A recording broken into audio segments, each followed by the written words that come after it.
दंडवत प्रणाम।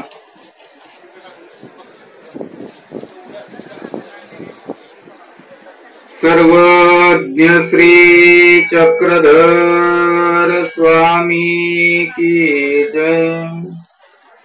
लक्षात घ्या, आज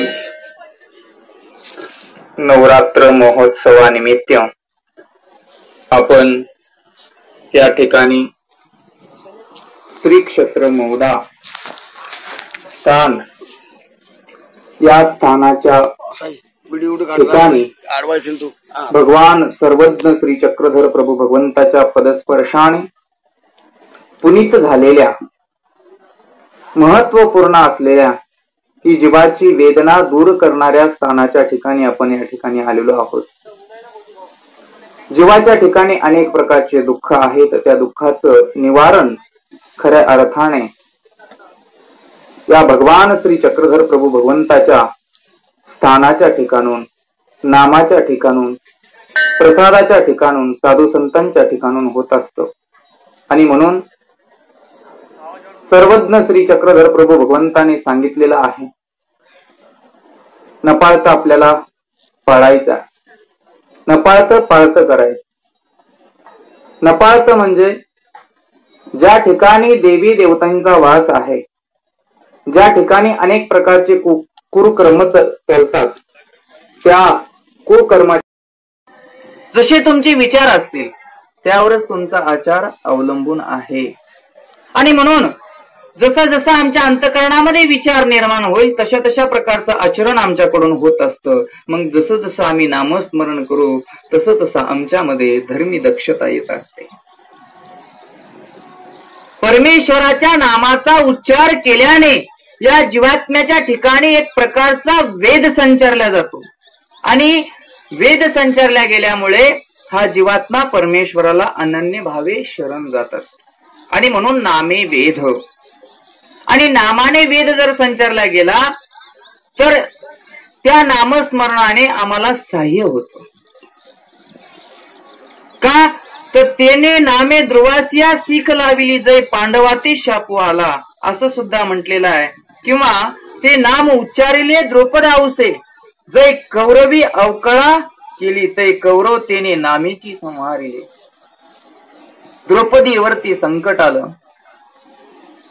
तेव्हा नामाने सहाय्य केलं। नामाने कुणीही तारायला आलं नाही, आई नाही, बाप नाही, बहीण नाही, भाऊ नाही, स्वतःची पती नाही, एक पती नाही, 5 पती होते द्रौपदीला। किती?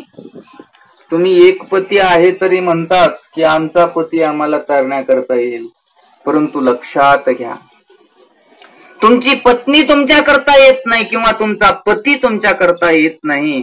तुमचा पती तो परमेश्वर आहे आणि त्या परमेश्वराशी धरणे आपण धरलं पाहिजे।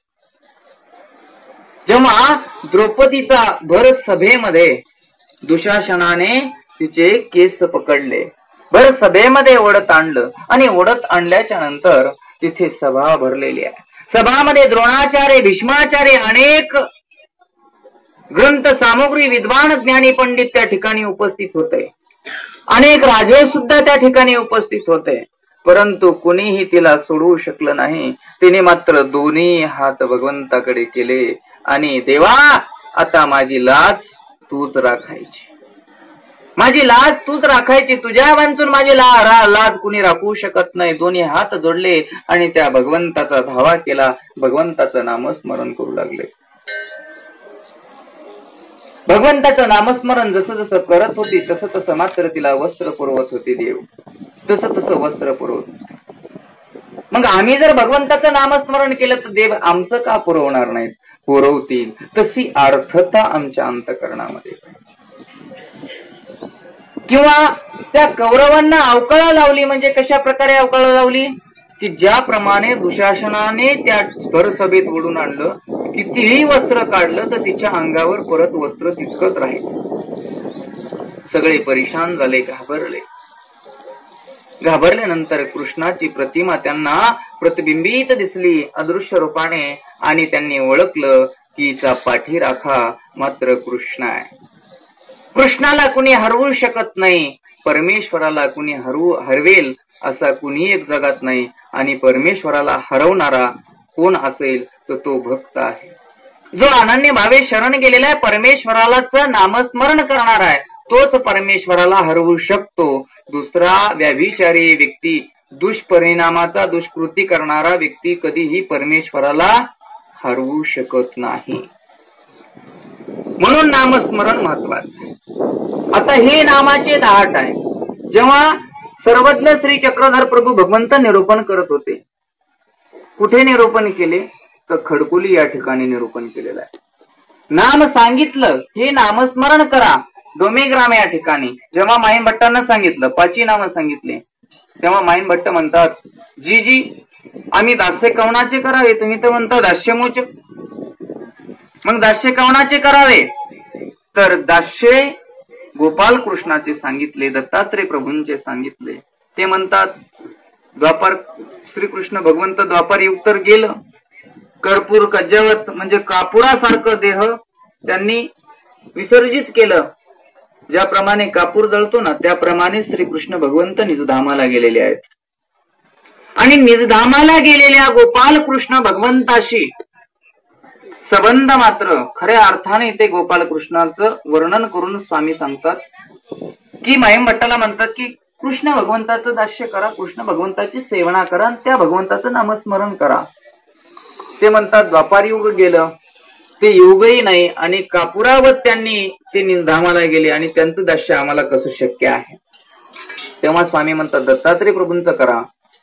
तेव्हा माहीम भट्ट म्हणतात जी ते अमोघ दर्शन, ते अमोघ दर्शनीय आहेत, त्यांचं दर्शन होणं शक्य नाही आहे आणि आम्ही त्यांचं दास्य करावं कसं.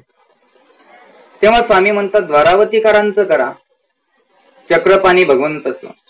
जी ते कामाख्या निमित्त पुरत्याग केला, त्यांचं दास्य आम्ही कसं करावं. मग स्वामी म्हणतात गुंडम रावळांचं करा. तेव्हा ते म्हणतात ती वेडी पिशी मूर्त. तेथे कशा प्रकारची कोणत्या वेळेस स्वामींचंच वचन आहे की कवना आमच्या श्रीप्रभूची लीळा नेणीजे, कवना जीवा कवनी वेळा काही देती, कशी प्रवृत्ती असेल सांगता येत नाही.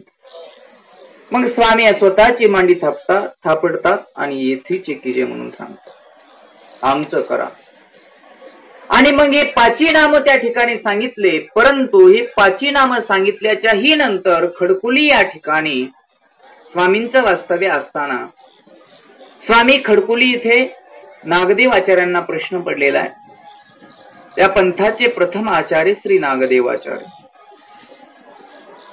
नागदेव आचार्यांच्या मनामध्ये अशा प्रकारचा प्रश्न आला की आपण कर्मराठीतून आलो, घराकडे धनसंपदा आपण भावाकडून हिस्सा घेतला नाही का, तर गंगाईसा नावाची त्यांची पत्नी जेव्हा सर्वज्ञ श्री चक्रधर प्रभू भगवंताच्या सानिध्यामध्ये भट्टोबास राहत होते आणि तेव्हा त्या महेश्वर पंडिताला घेऊन येतात आणि महेश्वर पंडिताला घेऊन येऊन त्या म्हणतात की हा अजून जिवंत आहे, हा मेला पाहिजे होता, इथे येऊन फुकटचं खातो साधू होऊन हा मेला पाहिजे होता, लेकरं बाळ सोडून येऊन इथे संन्यासी झालेला आहे, अशा माणसाचं जगणं तरी काय कामाचं, असं त्यांची पत्नी तिथे गंगाईसा म्हणत होती. चरित्रामध्ये असा उल्लेख आहे बरं का, मी माझ्या मनाचं काही एक सांगत नाही. तेव्हा गंगाईसा असं म्हणत असताना देव म्हणतात बाई का खोपतात त्यांच्यावर, का रागवतात. तेव्हा सगळी परिस्थिती सांगते देवा, खाण्याकरता काही नाहीये, जेवण्याकरता काही नाहीये, वस्त्र घालण्याकरता वस्त्र नाहीये. ही चुंगली लावून दिलेली होती रामदेव दादूसांनी. अगोदर आबाईसाला सांगितलं, परंतु आबाईसा काही तिथे भंगल्या गेल्या नाही त्यांच्याकडून. आणि नंतर ना रामदेव दादूसांनी गंगाईसाला पेटवून दिलेलं होतं. गंगाईसा गेल्या, शिव्या देऊ लागल्या. स्वामी म्हणतात बाई शांत व्हा. एक दिवस स्वामींच्या सानिध्यामध्ये राहतात. राहिल्याच्या नंतर दुसऱ्या दिवशी भोजन झालेले आहेत दुपारचे, देवाची आरोग्य